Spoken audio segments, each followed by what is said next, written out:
A Ti, Senhor, levantamos nossa voz, a Ti damos nosso louvor. Oh, Jesus, Tu és tão digno, Tu és tão desejável, precisamos tanto de Ti, e nessa hora, Senhor, que rendemos nosso coração aqui enquanto cantamos e tocamos e em nossas casas enquanto assistimos, Senhor. Queremos que o Teu nome seja elevado, glorificado, que os nossos corações sejam aquecidos na Tua presença e o Teu Espírito Santo transborde em nós novo louvor, novo cântico, um novo impulso de adoração, de gratidão. Recebe-nos na Tua presença, através do sangue derramado que nos purifica e que nos santifica. Seja de fato o nosso maior bem, nosso maior desejo, em nome de Jesus que nós oramos. Deus, nos conduz nesse tempo, seja aquele que recebe a honra, a glória, o louvor, a exaltação. Tão digno é, Senhor.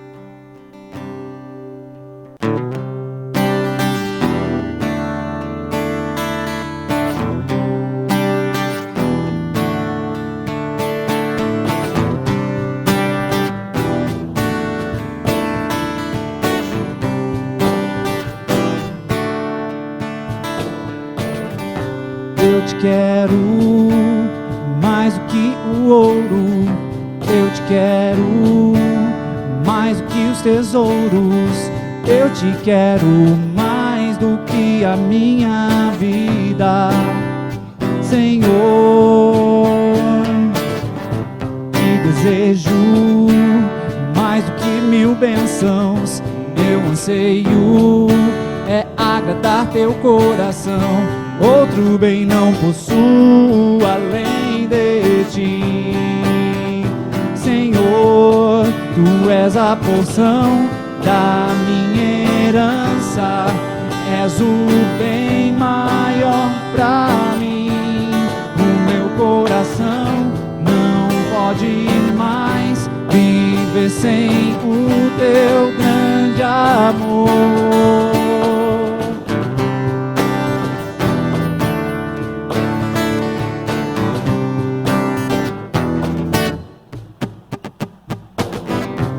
Eu te quero mais do que o ouro, eu te quero mais do que os tesouros, eu te quero mais do que a minha vida, Senhor. Te desejo mais do que 1000 bênçãos, meu anseio é agradar teu coração. Outro bem não possuo além de Ti, Senhor. Tu és a porção da minha herança, és o bem maior pra mim. O meu coração não pode mais viver sem o Teu grande amor. Tu és a porção da minha herança, és o bem maior pra mim. O meu coração não pode mais viver sem o Teu grande amor. Tu és a porção da minha herança, és o bem maior pra mim. Meu coração não pode mais viver sem o Teu grande amor.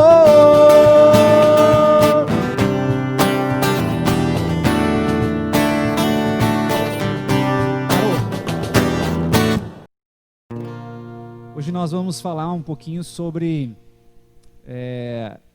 como um homem de Deus passou por um momento bastante complicado. Talvez não foi o mais complicado da vida dele, mas uns desses momentos que foram registrados nas Escrituras, e a gente vê como a esperança, a confiança que ele tinha em Deus o fortaleceu em todo momento, o guiou em todo momento, fez com que ele pudesse descansar e ele pudesse se renovar a cada instante, em cada dia que o tormento aumentava.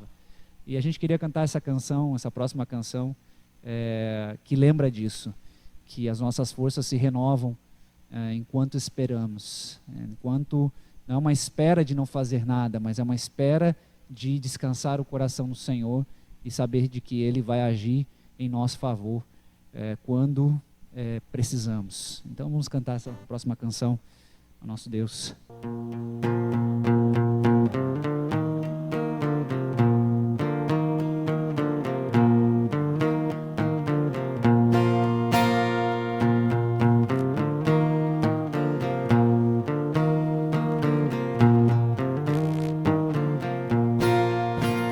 Nossas forças irão se renovar se esperarmos no Senhor, esperarmos no Senhor.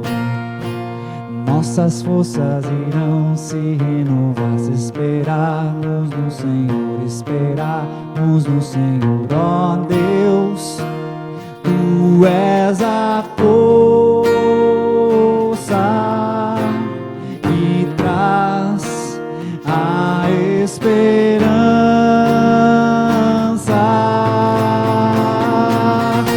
Pois só Tu és o eterno Deus, Tu és o eterno Deus, que nunca irá deixar Teus filhos. Tu és o nosso defensor, o Deus Consolador, nos ergue quando estamos fracos.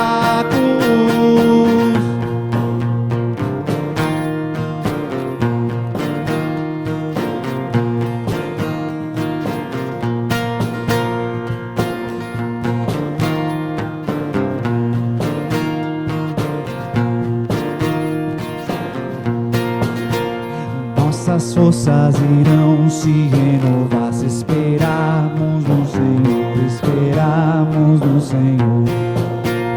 Nossas forças irão se renovar se esperarmos no Senhor, esperarmos no Senhor. Ó Deus, Tu és a força que traz a esperança.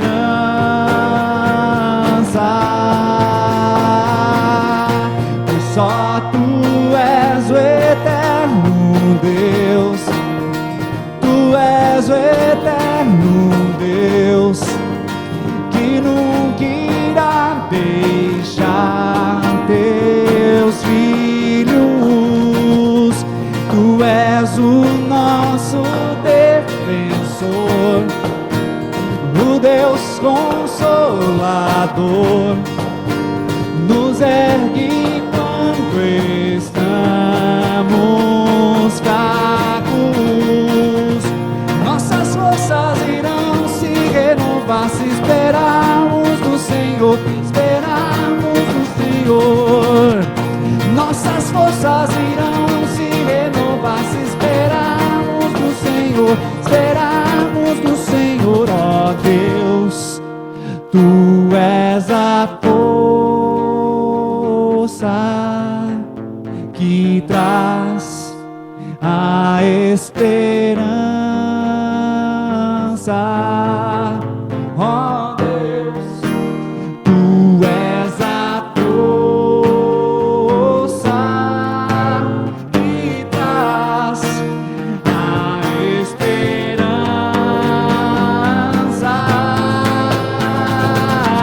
Pois só Tu és o eterno Deus, Tu és o eterno Deus, que nunca irá deixar Teus filhos. Tu és o nosso defensor, o Deus Consolador, nos ergue quando estamos fracos.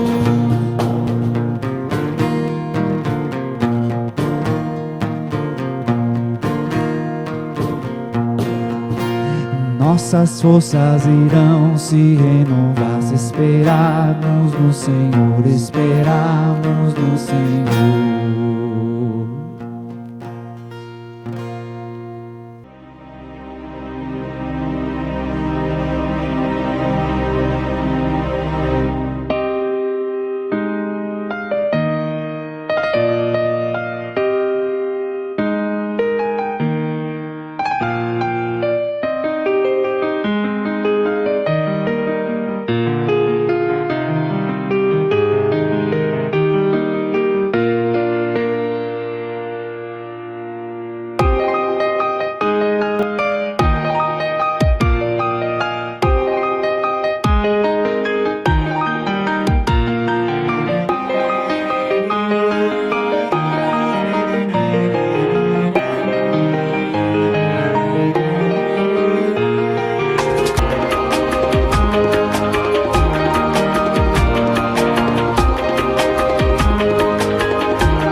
Olá pessoal, a paz de Jesus a todos. Esperamos que tenhamos um bom tempo de conversa, de compartilhar da palavra nesse momento e que a sua vida seja edificada com essa conversa, esse bate-papo que vamos ter.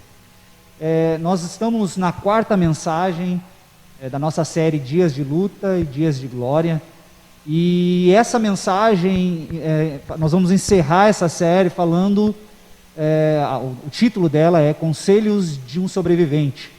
Nós queremos falar um pouquinho sobre a história do naufrágio de Paulo, que ele sofreu, está lá em Atos 27 e até metade do 28 ali. Queremos contar um pouquinho sobre essa história bastante interessante, e o que nós podemos aprender dentro dela e das posturas que Paulo teve para a nossa vida.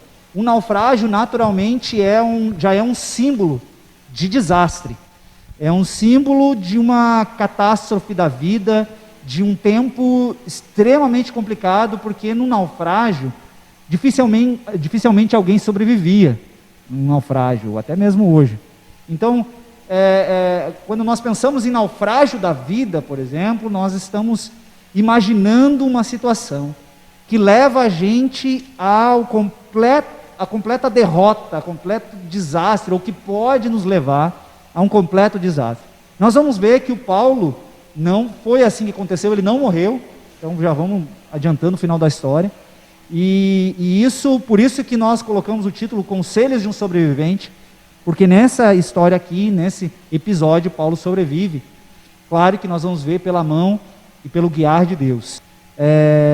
Essa história começa com Paulo sendo preso pelos judeus, porque os judeus já estavam bastante irritados com Paulo pregando a respeito de Jesus em todos os lugares do Império Romano, e ele é preso em Jerusalém, depois ele é levado para Cesareia, uma cidade próxima a Jerusalém, para lá ser julgado pelo governador, e nos julgamentos que ele passa, os próprios governadores de lá não encontram muito o que acusar Paulo, e então Paulo, ele depois cansado já de tanto tempo, já está na prisão, ele apela para César, para ter uma audiência em Roma e ser julgado em Roma. No fim das contas, então ele é levado para Roma, e o Atos 27 e 28, até metade de 28, fala sobre a saída de Paulo até Roma. Ele parte de Cesareia, passa por várias cidades, até chegar na ilha de Creta. Na ilha de Creta, eles chegaram com muita dificuldade já, o tempo não era muito favorável para navegação, eles conseguiram chegar num porto, e lá eles tomam uma decisão que é crucial. Eles têm uma decisão de ficar lá e passar o inverno, que não era propício para navegar, ou continuar.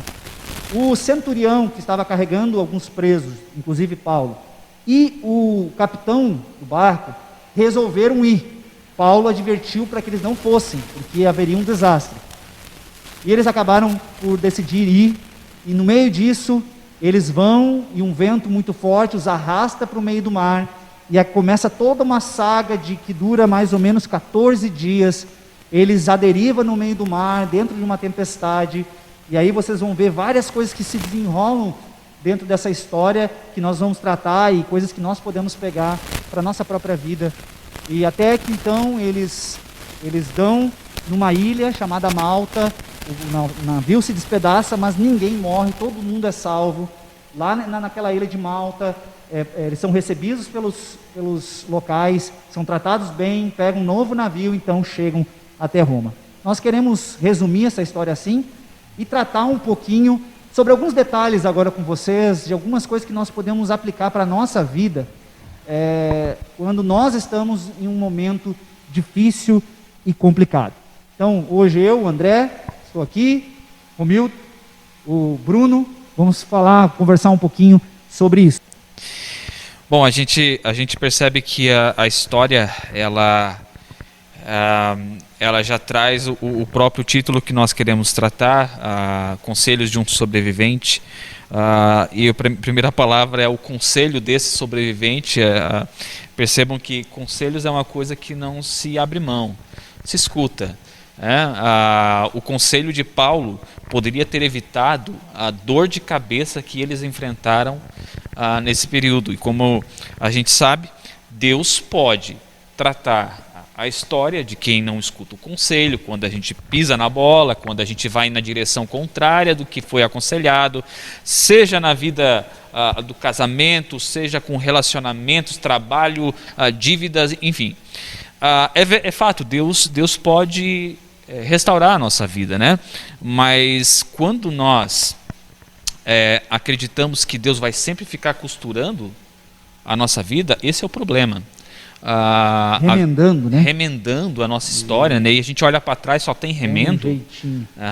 Isso é um problema, porque mesmo que alguém chegue para você e diga: eu comecei tudo errado o meu casamento, mas Deus tornou tudo bom. A gente tem que entender o seguinte: louvado seja Deus por isso, a Deus, porque você cometeu um erro. A gente parece que diminui o nosso erro, porque no final deu tudo certo. Quando Paulo aconselha eles, Paulo não está tendo uma visão de que o barco vai afundar e o negócio vai ser desse jeito, mas está tudo bem, porque lá no final Deus vai fazer a certeza de Paulo, de que Deus está agindo, até mesmo se ele morresse nesse náufrago, está tudo bem, ok, mas o conselho de Paulo é: não vamos. O negócio não está propício para pegar o barco aqui, né? O conselho do sobrevivente, quando nós estamos falando de Paulo, a gente sabe que esse não é a única sobrevivência que ele viveu, né? Paulo sabe o que está falando.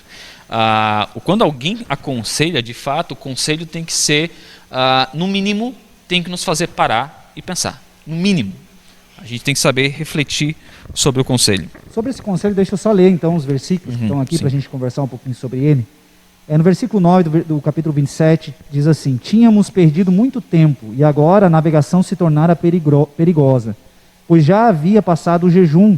Por isso Paulo os advertiu: senhores, vejo que a nossa viagem será desastrosa e acarretará grande prejuízo para o navio, para a carga e também para a nossa vida. Mas o centurião, em vez de ouvir o que Paulo falava, seguiu o conselho do piloto e do dono do navio. Visto que o porto não era propício para passar o inverno, a maioria decidiu que deveríamos continuar navegando com a esperança de alcançar Fenícia e ali passar o inverno. Este era um porto de Creta que dava para sudoeste e noroeste. Então a gente vê aqui que Paulo tentou dizer, né? Sim. Olha, gente, eu tô começando a perceber que o negócio vai dar encrenca. E percebe que Paulo não está espiritualizando o negócio. Nem diz o que Deus falou, né? Nem nada disso. Paulo vai direto ao prejuízo que ele visa no negócio. Tem a carga, tem o navio. Vocês querem perder o problema de vocês, está dizendo isso. Nós vemos que, de fato, a gente sabe o final da história, né? Sim. E é interessante porque a gente sabe que Paulo também tinha uma confiança muito grande, né? Nós vamos falar um pouquinho sobre isso depois, mas Paulo tinha uma confiança muito grande que ia chegar em Roma. Ele já sabia disso, Deus já havia garantido que ele tinha que testemunhar em Roma. Mas ele ele não deixa de advertir, dizer, olha gente, tem um caminho fácil, tem um caminho difícil. Se vocês querem ir pelo caminho difícil, tudo bem, mas eu estou dizendo, vai dar problema. Vai dar encrenca se vocês forem por aí, certo? Nós vamos chegar tudo lá, mas ou a gente chega com tudo inteiro, ou pode ser que a gente perca tudo. Né? Paulo não estava desistindo da viagem. Não. Paulo estava dizendo, peraí, vamos esperar. E a visão dele, dos outros, era o inverno aqui vai ser brabo. É melhor a gente ir e tentar chegar logo lá para se livrar do problema aqui. Né? O Paulo estava deixando claro que a viagem era para continuar, mas saber a hora certa de entrar na viagem, né? E aí uma coisa que a gente vê que Paulo, ele não buscou a dificuldade, como você disse, eu não busquei cometer um erro para vir dificuldade, então Deus vir e consertar a coisa e depois eu ter testemunho para dar. Ele não fez isso. Ele não buscou a dificuldade, não buscou o naufrágio. Ele buscou o que era melhor. Agora, quando veio a dificuldade, ele encarou de frente. Ele não saiu por aí simplesmente jogando na cara dele, está vendo, está vendo, está vendo, eu não disse? Não, ele foi lá, nós vamos ver que depois ele se torna protagonista de toda essa experiência que eles fizeram, né? Paulo, ele toma a frente dessa experiência, porque ele encara a dificuldade de frente, enquanto os outros já estão todos entregues, todos já largados, sem nenhum tipo de ação mais. E Paulo toma a dianteira de todo esse problema, né? Então, isso é uma coisa, eu acho que a gente precisa aprender. Eu acho que a outra coisa que eu também vejo aqui é que a gente precisa aprender a andar em prudência, né? A gente, às vezes, como crente, acha que a fé vai resolver todos os problemas, né? E a fé vai fazer a gente vencer tudo. Só que não é bem assim que funciona. Nós cremos que Deus estará conosco em todos os lugares, mas Ele nunca disse, por exemplo, que a gente não deveria pedir conselho para tomar decisões na vida. Isso é prudência, né? Exato. Prudência. Se eu vou fazer um empreendimento, principalmente quando ele é grande, pode trazer grandes prejuízos para a minha vida, ele é arriscado, o melhor que eu tenho a fazer, a própria Bíblia diz, na multidão dos conselheiros, a sabedoria, a vitória. Então a gente tem que aprender a ser prudente, andar em prudência, na sabedoria de Deus, buscando conselhos, buscando orientação, para que a gente possa sempre fazer o melhor, né? O interessante é aonde você busca esse conselho, porque percebe o centurião, ele estava entre o conselho do piloto e o conselho de Paulo. O que ele pesa para a decisão que vai ser feito não é a prudência. O que ele pesa na decisão é o confortável. Se a gente logo, a gente chega lá, tem um porto melhor, tem um porto melhor, mais adequado. Isso é interessante porque a gente tem que aprender a pesar os conselhos que nos são dados, porque muitas vezes até dentro da igreja pessoas dão conselhos que não estão muito conectados. A gente tem que saber pesar o a que gente se sabe encaixa. quem são os irmãozinhos que estão conectados na sabedoria de Deus e os irmãozinhos que estão conectados na sabedoria da carne, né? A gente sabe. Exato. E percebe, se nós começarmos a pesar, decidir peraí, eu tive 2 conselhos, mas qual deles é mais interessante? Né? Normalmente, foi esse o erro que Ló teve, né? Seguiu para aquilo que brilhava mais aos seus olhos e perdeu tudo. Né? Mas o interessante é, se nós estamos conectados com a palavra, se nós sabemos identificar qual dos conselhos encaixa com princípios bíblicos, aí eu não preciso de uma terceira opinião. Eu preciso seguir o que é o princípio bíblico, independente da minha vontade. Porque se nós precisamos de conselhos é porque nós temos um ponto cego. O meu ponto cego não me ajuda. Eu preciso que o outro me direcione nessa situação. Essa questão do conselho, eu não tenho muitas boas lembranças, né, quando eu vejo conselho, porque assim, eu particularmente já quebrei muita cara, né, com essa questão de pessoas me dar conselho, né, e eu não receber e acabar tendo um prejuízo bem grande, né. Igualmente esses caras aqui que não receberam o conselho de Paulo. Eu me lembro que uma vez, foi até para minha própria esposa, né, a Adriana falou para mim, né, que trabalhava no projeto, cara, eu sempre gosto de contar esse testemunho, né, relatar, né, esse acontecimento. E a minha esposa falou para mim, o projeto que eu trabalhava, o cara tinha pedido para fazer um empréstimo no meu nome para pagar umas dívidas da clínica. E eu com boa intenção de querer ajudar, né, que a minha intenção era boa, de querer ajudar, e a minha esposa, não, Bruno, não faça isso. Sendo que eu tinha consciência também que eu era o conselho da palavra de Deus, que não se torne fiador de ninguém, né? Não dê o seu nome como fiador de alguém. Eu não, mas a minha boa intenção, vou ajudar e tudo. Né? Enfim, resumindo a história. Fiz lá, tive um prejuízo, o dano foi grande, né? Porque não escutei minha esposa, ou seja, não escutei o conselho, né? E como o pastor falou, tinha até a base bíblica para esse conselho que a minha esposa me deu. Me lembra, inclusive, que eu também te dei esse conselho, né? Né? E eu me dei de doido. E foram duas pessoas dando o mesmo conselho. Mas é interessante, porque às vezes o prejuízo é financeiro, como o Paulo alertou. Outras vezes o prejuízo custa vidas. Sim. Como na situação aqui, né? Mas uma coisa que eu digo, o pior conselho de não se acatar é da esposa. Porque depois ela vai jogar na cara. Não, aconteceu isso. Entendeu? Exatamente. O pastor, você diz, tá bom, cara, pisou na bola, segue a vida. Segue, rapaz. Pelo menos depois você joga na cara. Seguir teu conselho é o que deu. Exatamente. É verdade. Mas uma coisa que eu quero falar, a gente pode mudar de assunto um pouquinho, assim, a gente sabe que Paulo precisava chegar em Roma. Tá? Deus havia dito que ele ia testemunhar entre os romanos, lá em Roma mesmo, e Paulo sabia disso. Mas a pergunta é que, quando eu comecei a ler essa história, eu fiz, mas precisava de um naufrágio para chegar lá? Né? Que não, simplesmente não conduziu, ele era o servo do Senhor, gente. Ele era o varão escolhido para os gentios. Precisava Deus mandar um naufrágio para cima do rapaz. Ele já tinha levado chicotada, já tinha levado pedrada, já tinha levado paulada, já tinha sido preso. Precisava mais um naufrágio. Né? Então uma pergunta, por que Deus ainda envia um naufrágio?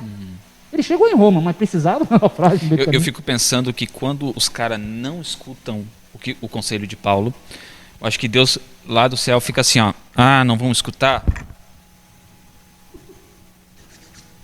Peraí, Paulo, não é nada pessoal contigo, problemas são eles, tá? Fica tranquilo, Paulo, tu tá no barco, mas os problemas são eles. Eu fico pensando que como a gente se ilude, e é interessante que a gente lê a história e diz assim, Paulo era o cara, olha que esse centurião, o capitão, que povo besta.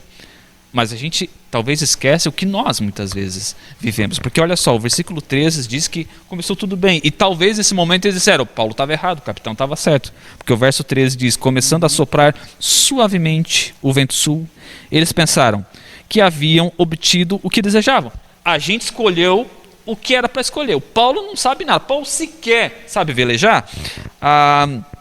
Por isso, levantaram âncora e foram navegando ao longo da costa de Creta. Interessante aqui, a questão do contexto quando você não levanta toda a âncora, o barco vai lentamente. Quando eles perceberam, ou seja, eles foram botando um pezinho, 2 pezinhos, 3 pezinhos, perceberam, tá legal, levanta e vamos com toda a polpa aqui, né? Eles levantam toda a âncora e aí o barco, de fato, vai com mais velocidade. Pouco tempo depois, não diz nem que navegaram um dia, né? Pouco tempo depois, desencadeou-se da ilha um vento muito forte chamado Nordeste. O navio foi arrastado pela tempestade, sem poder resistir ao vento. Assim, cessamos as manobras e ficamos à deriva.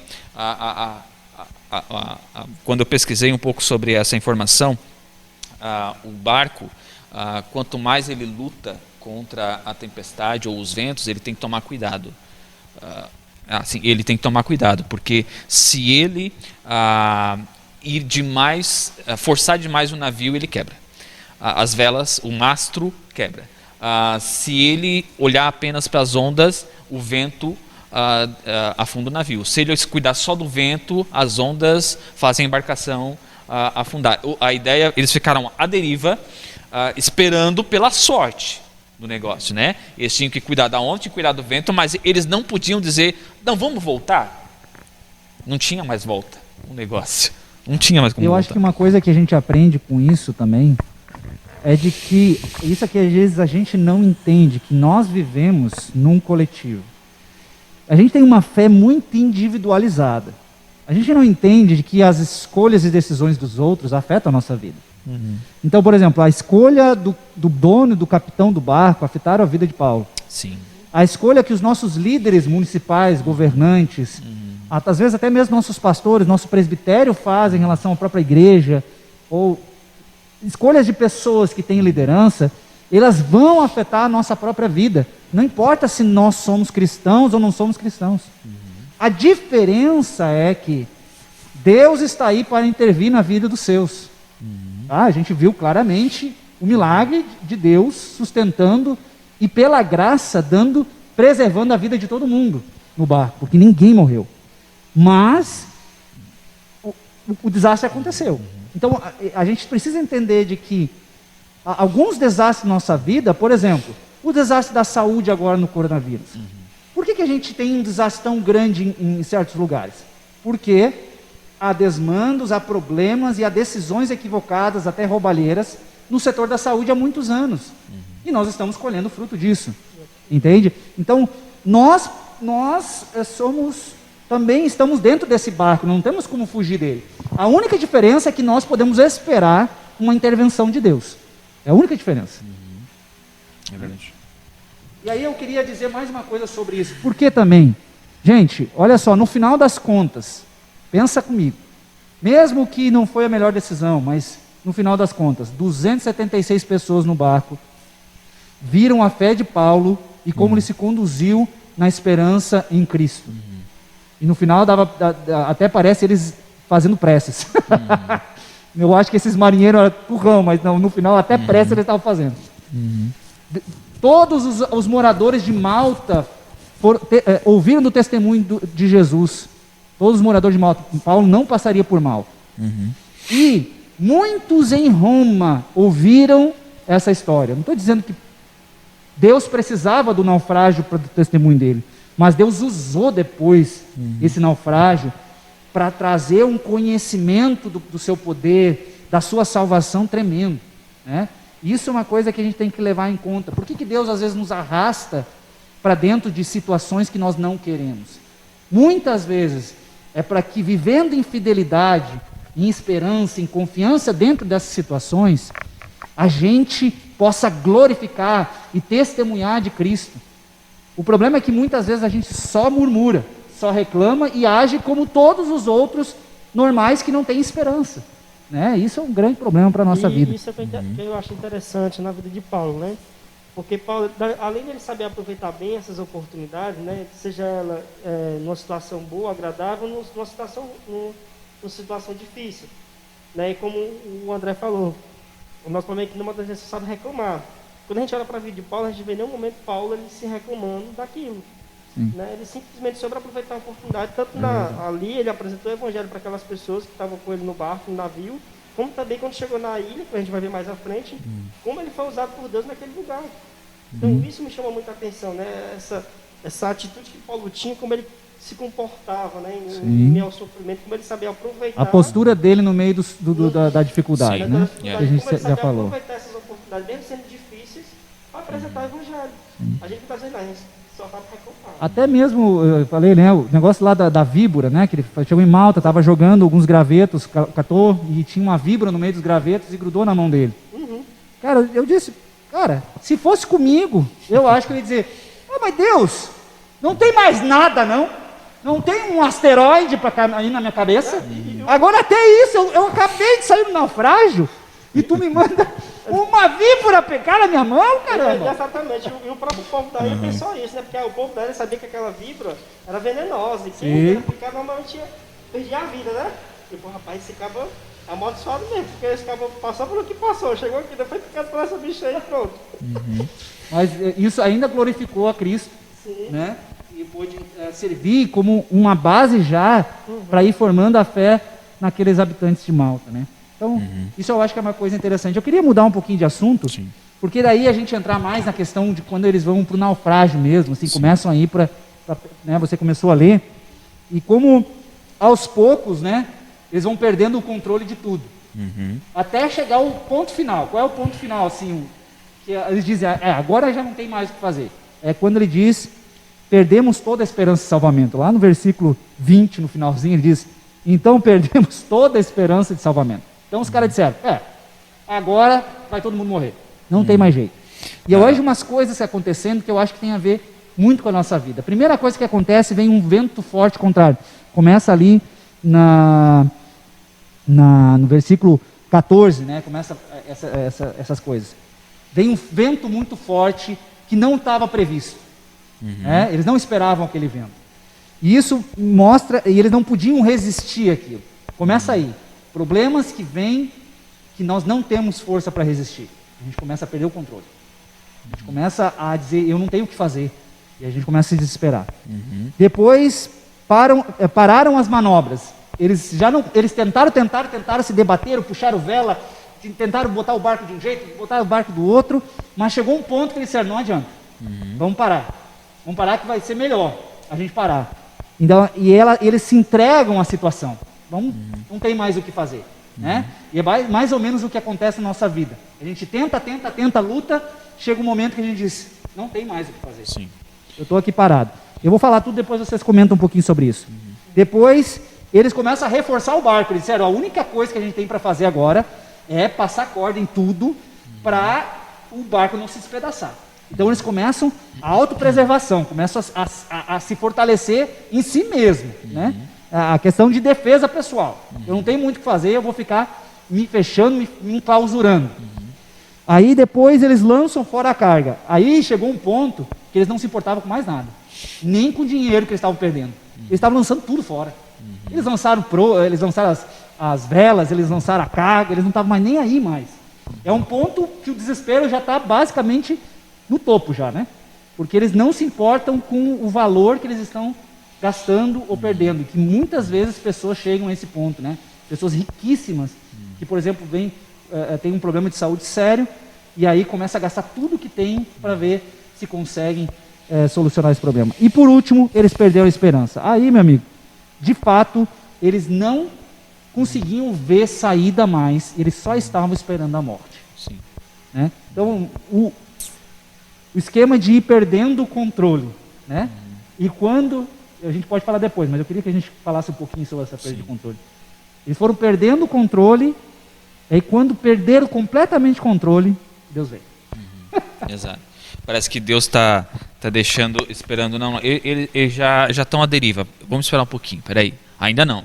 Aí eles jogam a carga, não, aguenta mais um pouquinho. Aí eles desmontam a armação do navio, a proa, vamos jogar tudo no mar para ver se a gente sobrevive, o navio não encalha, parece que Deus está esperando, tá quase, a gente está quase chegando lá, parece que Deus está brincando com a vida deles, né? Parece que Deus está brincando, mas só parece, né? Deus está tratando muita coisa aí, né? Exato, e exatamente isso que parece que Deus está fazendo com o Brasil agora. Poxa, por que Deus não vem logo, arrasta esse vírus para bem longe e deixa a gente viver em paz? O que está acontecendo? Será que a gente está clamando pouco? Será que é isso? Qual é o problema na situação? Ou a gente talvez não generalize tanto, olhando para a própria vida, quanta coisa a gente já perdeu na nossa vida, quanta coisa a gente já abriu mão da nossa vida, porque lá atrás a gente não ouviu conselhos, ou lá atrás a gente sabia o que tinha que fazer, a gente sabia qual era a vontade de Deus, mas a gente decidiu trilhar tal caminho, e no meio do caminho os nossos bens vão se indo, a preocupação toma conta do negócio e a gente perde até a visão de salvação. Outra coisa também que me chamou a atenção desse acontecimento é que Paulo, mediante dessa situação, né, na fase dos ventos fortes, das coisas, da tempestade, ele fica assim, quieto na dele, esperando a oportunidade para ele se pronunciar. É tanto que depois que conversa com o André leu, o verso 20, aí no 21 é aquele, depois que todo mundo já está, todo mundo triste, cabeça baixa, ele pega e entra. É verdade. Não, vocês deviam ter recebido meu conselho, né? Vocês tinham evitado. Aí Paulo dá de mulher, né? Viu? Se tiver seguido meu conselho, Não estava passando por isso. Mas Paulo ainda é misericordioso, porque no 22 ele disse, mas agora... tá tranquilo, tá tranquilo. É interessante que quando nós observamos aqui, eles perderam o controle e a única coisa que sobrou foi de fato perder o controle, porque não tinha mais o que fazer, né? Até porque ninguém perde o controle porque quer, né? Exato. Mas agora, talvez, porque aí é que eu vou chegar, porque nós quando estamos diante de Deus, quando a gente se toca logo que Deus está tentando fazer alguma coisa, abre mão do controle então. Perde mesmo. Abre mão de tomar a direção do leme, deixa logo Deus dizer, Deus, se é para ficar deriva, mas vai chegar lá, vamos ficar deriva. Já que eu cheguei onde cheguei, é que nem o Sansão, né? Ele sabia que não era para fazer, mas quando chegou onde chegou, ele disse, bom, agora que eu estou aqui, Deus, agora vamos tentar resolver, terminar bem pelo menos, fiz tudo errado, mas vamos tentar terminar um pouquinho bem na fita. Era melhor que não tivesse feito isso. Paulo acaba dizendo isso, era melhor você ter executado. Mas já que a gente está aqui, né, Paulo ainda dá o último conselho para ver se resolve o problema.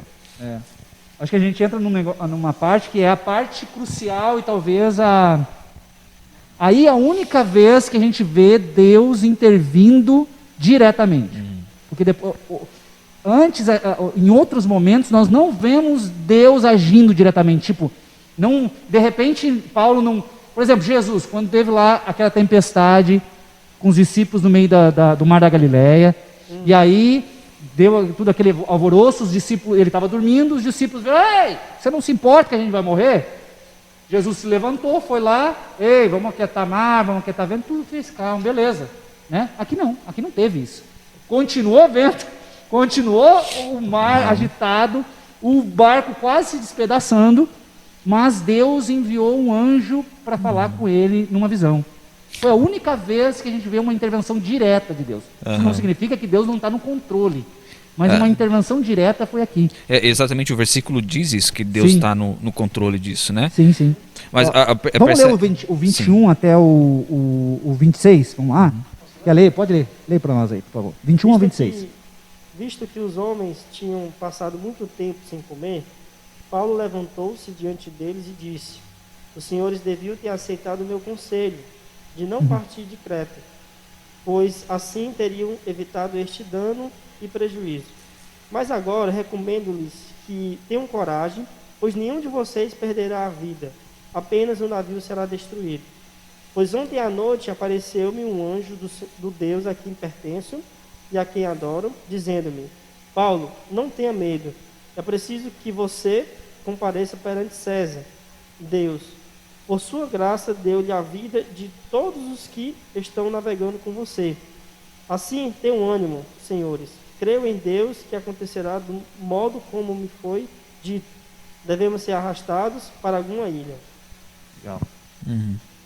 Então aí nós vemos que Paulo vem, e aí Paulo entra, interessante, Paulo antes só estava, digamos assim, fora dos holofotes, certo? Só vendo o negócio acontecer. E provavelmente, em algum momento, Paulo começa a sentir algum medo. Porque Deus vem e diz bem claramente, fica tranquilo, Paulo, não tenha medo. Então, provavelmente, Deus também começou a perceber que no meio daquilo ele começou, será que é agora? Será que acabou mesmo? Porque o negócio estava feio. E Deus vem e diz, calma, Paulo, lembra do propósito, vai chegar em Roma ainda, calma. E é interessante que Deus diz, pela graça ainda eu te dei os que estão no barco ainda. Olha que coisa mais linda. Deus, olha, eu sou gracioso, vou abençoar todo mundo, mesmo que ele não acredite em mim, eu vou abençoar todo mundo, salvar todo mundo. E aí Deus vem com o seu extraordinário. E o extraordinário, para mim, não é que Paulo, simplesmente, né, que Paulo teve uma visão de um anjo, dizendo essas coisas. Para mim, o extraordinário é que Deus guiou um barco no meio do mar Mediterrâneo, uma tempestade terrível, de ondas para lá e para cá, vento forte, e deu exatamente numa ilha. Cara, podia ter dado em qualquer outro lugar, mas deu na ilha que era mais próximo da Itália. Exato. Deus guiou para onde? Guiou lá para a Itália. Entende? Então, o que Deus fez? Nós não vemos Deus depois disso, mas nós vemos a intervenção de Deus guiando esse barco até lá. Mesmo que o barco se destruiu todinho, mas Deus guiou até lá, né? Isso. Eu percebo que quando a gente pensa, né, poxa, eu não tenho um testemunho impactante para contar da minha vida, nasci num lar cristão, nunca fiz coisas muito erradas, aí quando eu falo da minha conversão, não sou tão impactado quanto quando o Bruno fala da saída das drogas, a tua sobrevivência a tudo isso, né? Eu penso que, de fato, isso tem uma diferença muito grande, né, Bruno? Eu saí dos 15 anos, aos 15 anos eu me converti, não deu tempo de fazer muita coisa errada e segui um bom caminho. Você teve um trajeto totalmente diferente até chegar a Cristo. Há diferença em impactos, mas é muito mais impactante nós testemunharmos uma obediência a Deus do que a desobediência que levou ao caos e que me fez voltar para Deus. Isso é testemunho? Isso é testemunho. Mas o maior impacto não está na falha, na cabeça dura que nós tivemos, mas na obediência acima de tudo. Impacta muito mais pessoas a também perceberem, é isso que eu preciso, do que um testemunho de fiz tudo errado, mas no final Deus consertou tudo, né? O impacto acaba sendo menor. Eu acho que a diferença nos dois tipos de testemunhos, os dois são impactantes. Um é porque mostra como Deus é misericordioso e poderoso para transformar alguém que estava completamente destruído. O outro mostra como Deus é poderoso e misericordioso para guiar um saco durante a vida toda com ele e gerar ali na frente, só que é mais demorado, bons frutos. É uma vida toda em obediência que gera bons frutos lá na frente. Talvez esse testemunho demora mais para acontecer, porque precisa de tempo para produzir os frutos, mas ele acontece. Né? Então hoje, eu também não tenho um testemunho de houve grande transformação, sim, mas não aconteceu nada espetacular antes. Mas eu posso falar de como Deus foi misericordioso e bondoso comigo até hoje e me concedeu tanta coisa por sua graça na minha vida, na minha família, nos lugares que eu conheci, nas pessoas que se aproximaram de mim. Então nós temos esse testemunho para dar. Diante do que Paulo fala para eles, que viu o anjo, que disse, gente, essa noite um anjo do Senhor, do qual eu sirvo e adoro, me visitou. Paulo está tentando devolver para eles a esperança que já não existia mais. E percebam que Paulo, a postura de Paulo, a gente sempre chega a esse assunto, né? A postura de Paulo diante das situações, e aqui não é diferente. A postura de Paulo de dizer, a carga se foi, o leme se foi, a gente está à deriva, a gente não tem nem como guiar o navio, mas gente, essa noite chegou um anjo e disse, está tudo bem, vai ficar tudo bem. A postura de Paulo ainda é de alguém que sabe que vai terminar bem. Vai terminar bem. Por causa de Deus, não por causa de uma fé. Exato. Uma fé, na verdade, um positivismo, né? Por causa que ele recebeu uma promessa, de fato. Eu acho que isso faz a diferença. Por que Paulo, de repente, se torna o líder do negócio? Você vê que, de agora em diante, as coisas só acontecem quando Paulo fala. Você não vê mais ninguém fazendo nada, só Paulo. Paulo age, Paulo fala, todo mundo obedece. E isso tem a ver porque agora o único homem que tinha esperança, que tinha promessa naquele barco era Paulo. E todo mundo seguiu ele. Isso faz a diferença, eu acho, no meio do caos. Exato. A gente não influencia pessoas quando tudo está bem. A gente influencia pessoas, principalmente, claro também, né? Mas principalmente quando as coisas vão mal e a gente continua agindo em confiança, pela promessa, com esperança, em obediência. E aí sim, a gente começa a influenciar, e aí a gente passa a ter liderança, não no sentido de mandar nas pessoas, mas de as pessoas olharem para nós e dizer, ei, é isso que eu preciso fazer. Eu vou seguir esse cara. Entende? Então Paulo se torna líder porque ele é o único que tem a promessa e que tem esperança. Mesmo com medo, isso não quer dizer que a gente deve abandonar a postura cristã diante daqueles que não são cristãos. Uma das coisas que eu também achei interessante nessa questão de Paulo, como o senhor falou, né? Pastor, essa questão da visão de Paulo, de saber que mesmo diante de toda aquela situação, de tudo aquilo que ele passou, de que ia terminar bem. Aí às vezes eu me pergunto, né?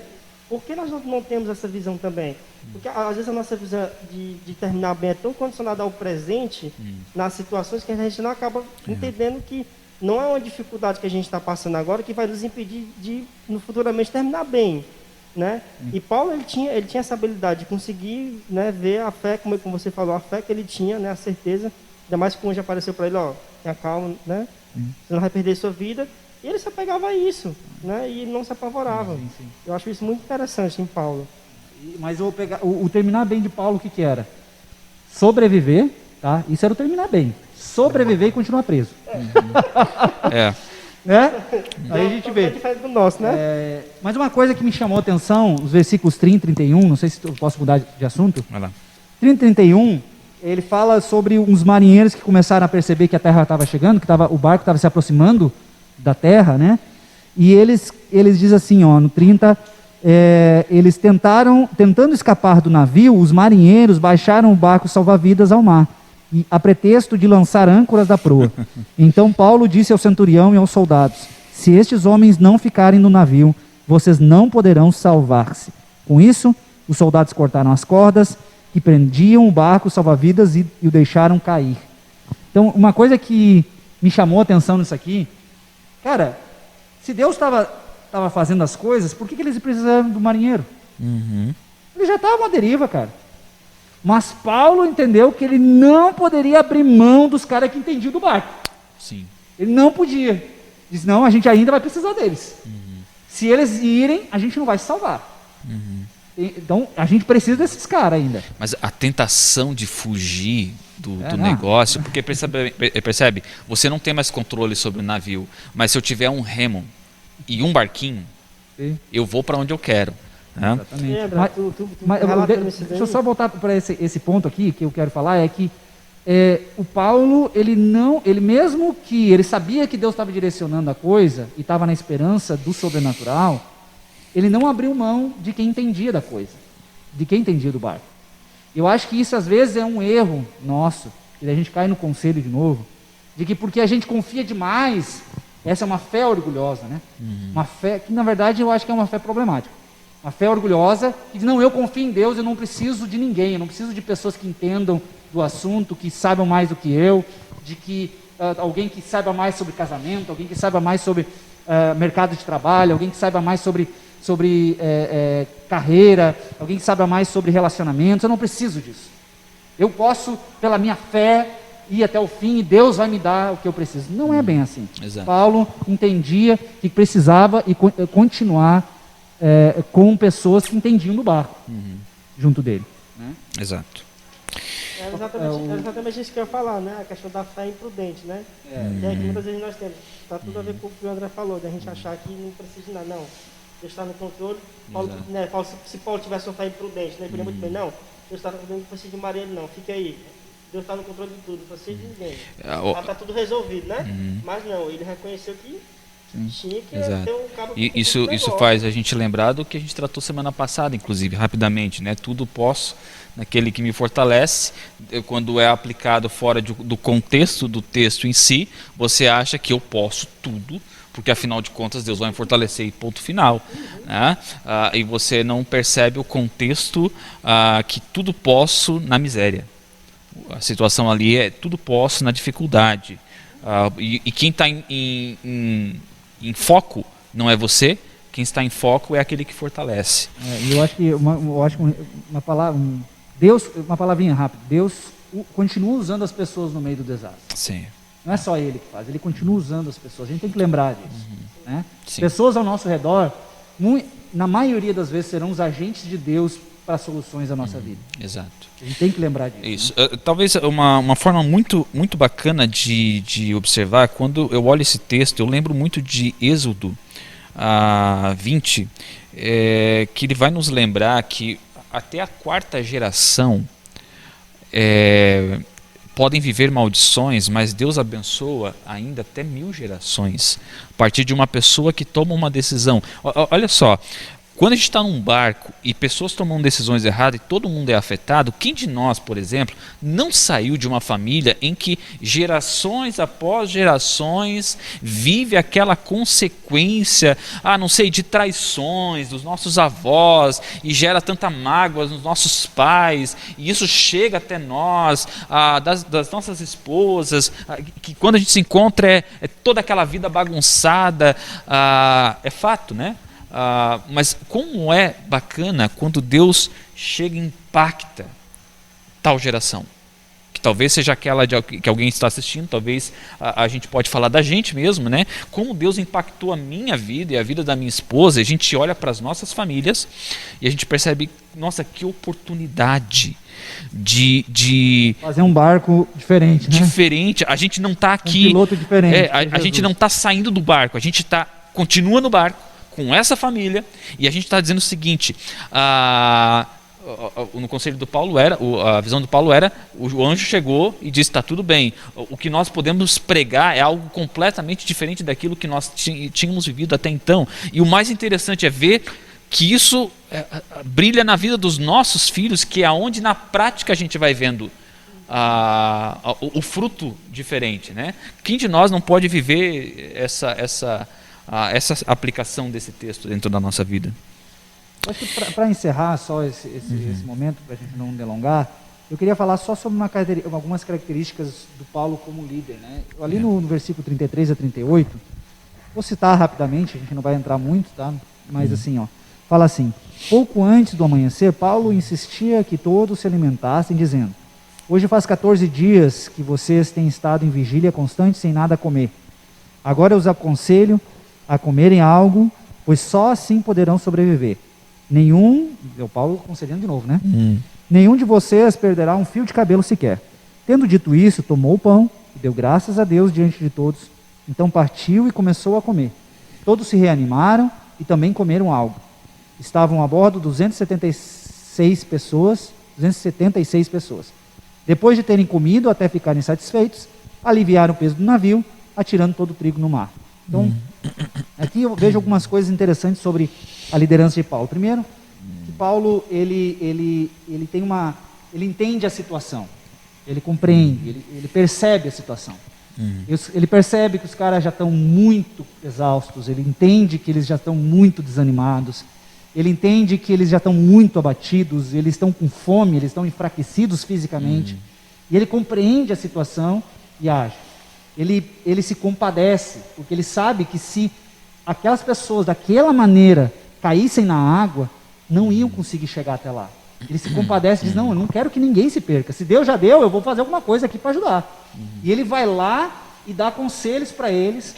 E ele não dá só um conselho para animar e dizer: vamos lá, gente, vamos cantar uma música todo mundo aqui. Não é isso. Ele dá um conselho para animar, mas ele mesmo se coloca como exemplo. Ele pega o pão e diz: vocês têm que comer. Eu mesmo então vou pegar o pão, vou partir, deu graças, né? E comeu o pão. Eles viram aquilo e disseram: a gente precisa fazer isso. E eles fizeram isso antes do grande fim, né? Que quando o barco bate e se destroça todo na beira da praia. Isso. Então, isso parece uma coisa assim de alguns pontos sobre um líder animador, né? Ele entende, ele se compadece, ele anima, ele vai à frente, ele mostra o que precisa ser feito, né? Umas coisas interessantes. Você percebe que as palavras de Paulo, como o texto relata esse momento, né? Cadê ali o versículo que diz: tendo dito isso, tomou o pão e deu graças a Deus diante de todos. Então partiu e começou a comer. Olha só, tomou o pão e deu graças a Deus nos lembra o momento da ceia. E quando a gente lembra como Paulo relata o momento da ceia em 1 Coríntios, ele diz: isso nós vamos fazer para testemunhar. Testemunhar para quem? Testemunhar para os caras que não conhecem o negócio. Por quê? Porque o pão ainda está mostrando e nos lembrando ao corpo de Cristo que foi entregue naquela cruz por nós. O Paulo tem agora o pão para de fato ir direto, apontar direto para Jesus. E percebe que Paulo ele não se coloca na cena. Tudo que ele está fazendo em relação ao anjo, ele está apontando Deus. Em relação ao momento do pão e dar graça, ele está saindo da cena, ele está apontando para Jesus.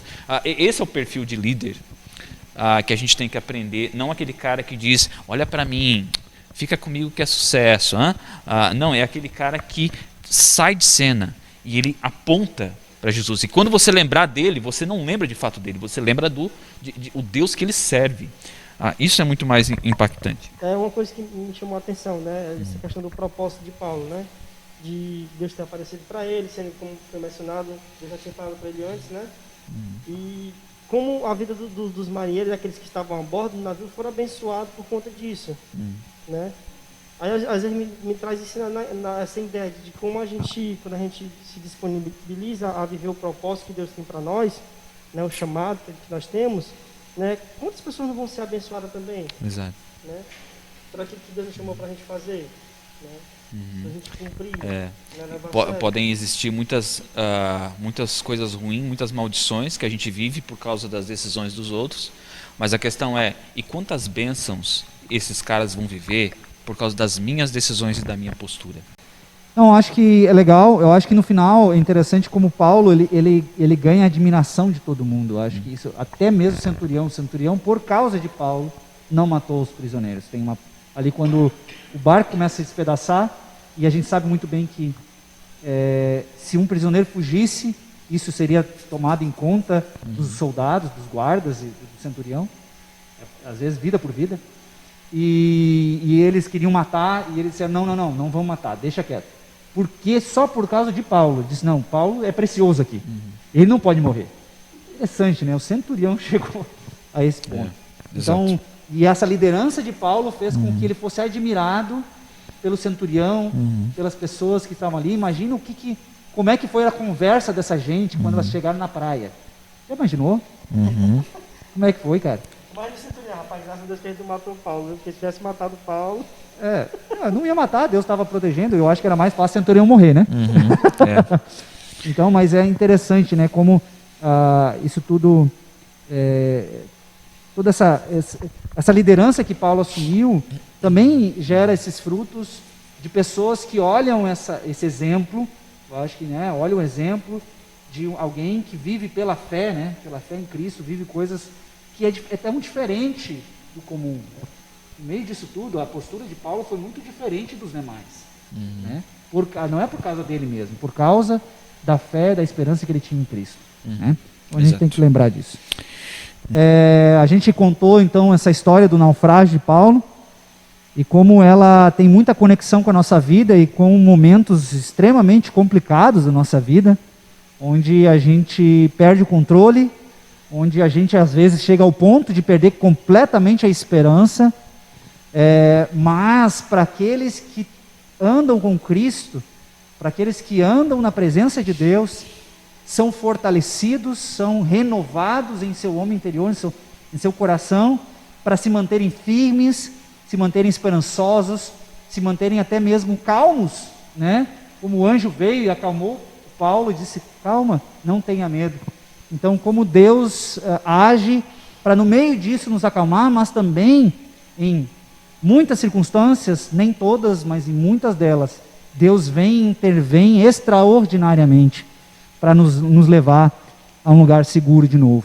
Graças a Deus por isso. Seja Ele levando a gente para um lugar seguro, seja Ele levando a nossa derrocada ao fim, nós podemos chegar ao fim, até mesmo a morte. Isso é o que a gente já viu no começo da nossa série, podemos chegar até a mesma morte. Em tudo isso nós podemos viver com plena esperança, porque se a gente chega no fim aqui, ainda há esperança da eternidade com Cristo, e isso é muito melhor do que nós podemos imaginar. Então eu queria que você fosse fortalecido em seu coração com essa mensagem, você que é da igreja, que já conhece a Cristo, você que está ouvindo e participou que não conhece a Cristo, lembre que Ele continua te amando.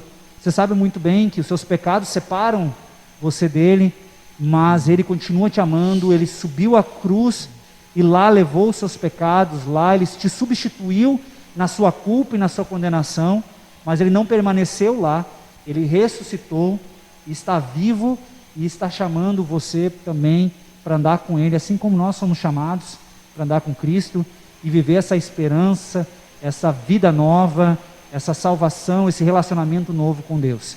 Creia nisso, renda-se a Cristo também, busque a Ele, que Ele vai se deixar achar por você. Deus te abençoe. Vamos ter um tempo de oração final. Bruno, por favor, Bruno, ora com a gente aí. Pai, em nome de Jesus, eu queria nesse momento, Senhor, te agradecer por esse momento maravilhoso que o Senhor nos proporcionou. Queria te pedir, Jesus, que Tu possa abençoar todas as pessoas que vão escutar, Senhor, esse bate-papo.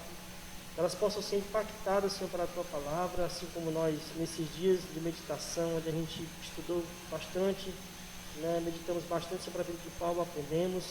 Eu peço que tudo aquilo que a gente aprendeu, né, durante essa série, que possa ter ficado gravado no nosso coração e possa de fato ter caído numa terra boa, né, para que essa semente possa ficar enraizada e possa dar frutos e possa nos ajudar na nossa caminhada de fé.